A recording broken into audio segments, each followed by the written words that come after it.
Baik, Assalamualaikum warahmatullahi wabarakatuh. Selamat siang, salam sejahtera untuk kita semuanya. Salam rahayu, rahayu, rahayu.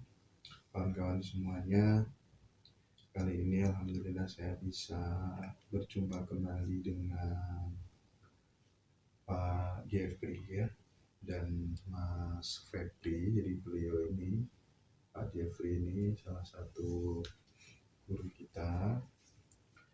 Saya membaca banyak komentar, pengalaman saya nonton YouTube baru kali ini ada yang bicaranya benar mengenai sedulur papa kelimo pancer. Ya ini Mas Indra, kenyataan yang sejati. Sedulur papa kelimo pancer dahsyat sekali, bahkan mengerikan.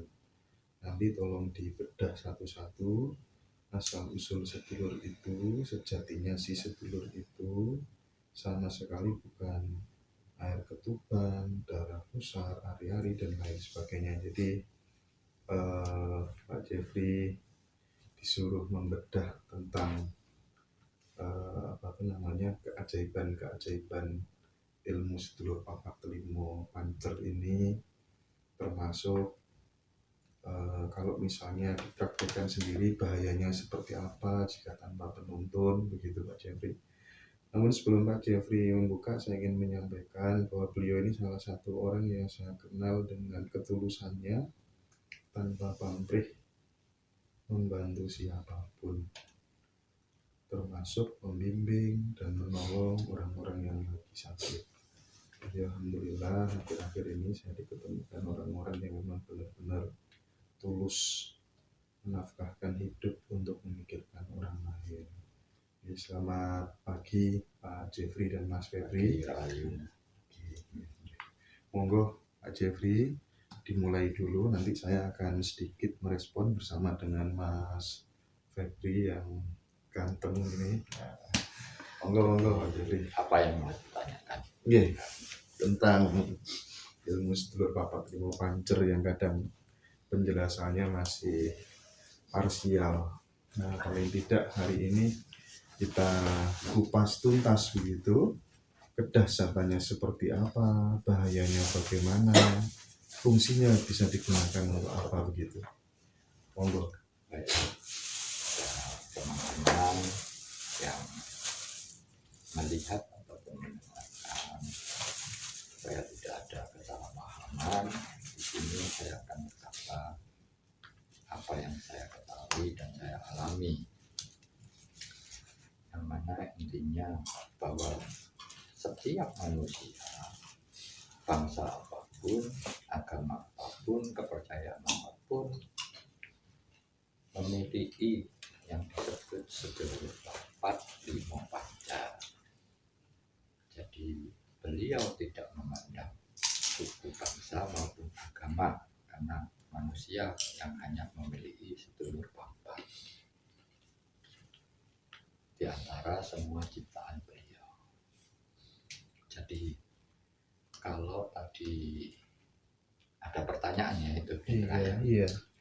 Kalau sedulur papa itu bukan berawal dari kakang kawa, adik, ari-ari, gede atau dan lain-lainnya tadi, itu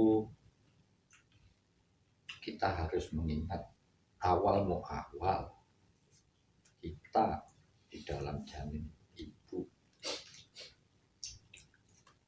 pasti ada yang tadi disebut kakang kawa, adik, ari-ari, darah dan lain-lainnya. Karena apa? Tidak ada darah, tidak ada kehidupan, tidak ada perkembangan di janin tersebut. Jadi kalau sudah lahir, karena pemberkatan beliau, kita selalu didampingi oleh sedulur papa tersebut. Makanya mengingat jasa-jasa beliau-beliau, kakang kawa, di hari-hari itu, darah dan lain-lain. Karena kalau hidup semua banyak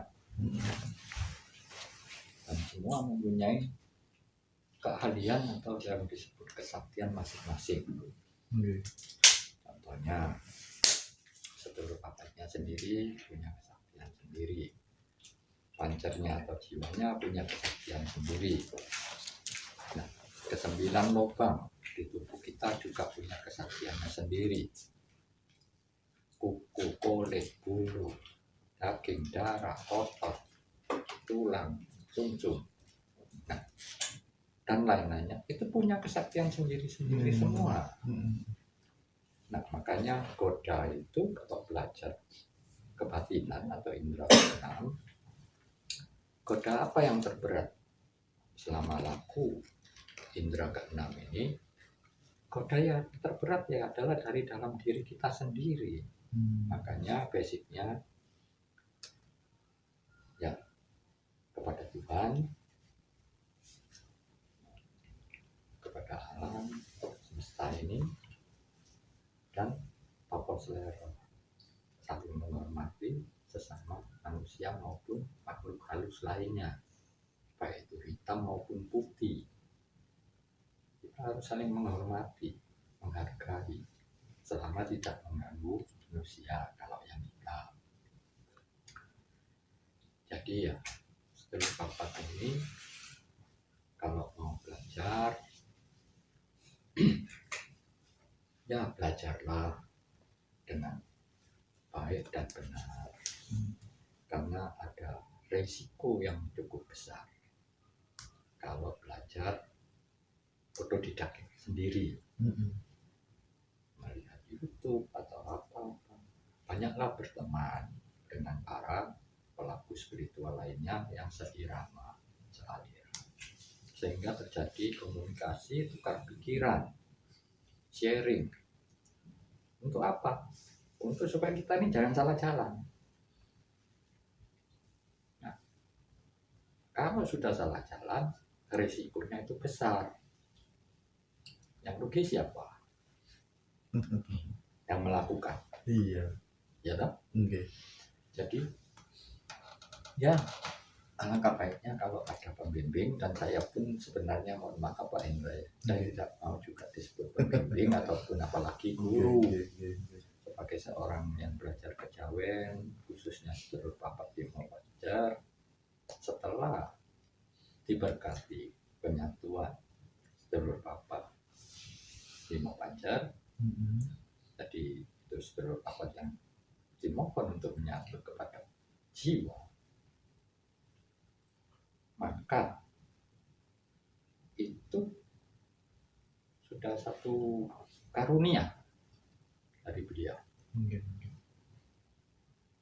Jadi belajarlah dengan ikhlas, mengalirlah seperti air, jangan mempunyai ambisi ingin mencapai satu tingkatan-tingkatan tertentu, akan tetapi kita belajar anggap sebagai modal kalau kita berpulang besok untuk menghadap pada Sang Pencipta, Tuhan. Sehingga kita itu perjalanan belajar ini lebih enteng, lebih rileks, lebih tanpa beban. Itu saran saya sih begitu. Iya. Nah, risiko daripada yang ditanyakan tadi, semua manusia bisa disatukan sanatnya. Atau sedulur Papa Timo Pancer ini, tapi ada risiko bahaya kalau memang belum mendapat izin dari beliau. Iya. Contohnya aja gampang-gampang ngomong bisa setengah gila atau berkelakuan aneh atau gila sama sekali. Ada kejadian? Ada. Justru saya sudah menemui dan saya sudah menyembuhkan beberapa orang. Nah, di sini kebanyakan saya sih berbicara ini sesuai apa yang saya alami dan saya temui. Jadi bukan jari ini. Dan saya sendiri kan sama ya dulu belajar ya antara saya Kristen terus terang ngomong, saya tidak percaya. Saya lihat kok di grupnya pembimbing saya yang saya ikutin itu ya ada orang Tionghoa, ya ada orang Jawa, ya ada orang macam-macam suku bangsa dan agama, Mm-mm. kok guyub rukun. Nah, tidak pernah ngomongkan, kamu kok Jeffrey agamanya apa? Bertanya. Itu aja tidak pernah. Iya. Tapi setelah dekat, sekian bulan, terjadi komunikasi yang indah, nyaman, baru bertanya lah mereka kadang-kadang beberapa orang aja. Iya. Mohon maaf Pak Jeffrey, saya dari Katolik belajar ini. Oh Kristen, saya Kristen. Kamu saya ini Islam, saya ini Hindu. Wah, komplit. Nah, Memang basicnya harus agama dulu ya buat belajar. untuk mencapai indera keenam, saya katakan kalau bukan indigo ya, indigo itu sudah merupakan suatu pemberkatan dari beliau sejak lahir, dan itu pun terjadi di keluarga saya, anak saya yang kedua. Jadi ya kata memang harus agama itu ataupun ajaran merupakan fondasi untuk melangkah ke dunia spiritual atau indera keenam. Agama nanti kalau sudah belajar indera keenam, kita anggap tidak ada, tapi menyertai terus. Jangan salah paham, saya mohon maaf, bukan saya menghina orang yang atau punya maksud yang jelek, tapi saya berkata apa adanya. Jadi agama ini ibaratnya itu dasar daripada seseorang yang ingin belajar indera keenam. Nah, tidak dipakai agama, tapi ikut. Nah, otomatis itu. Jadi karena sudah lengket di hati nurani atau kalbu orang Islam. Jadi itu kelihatannya begitu.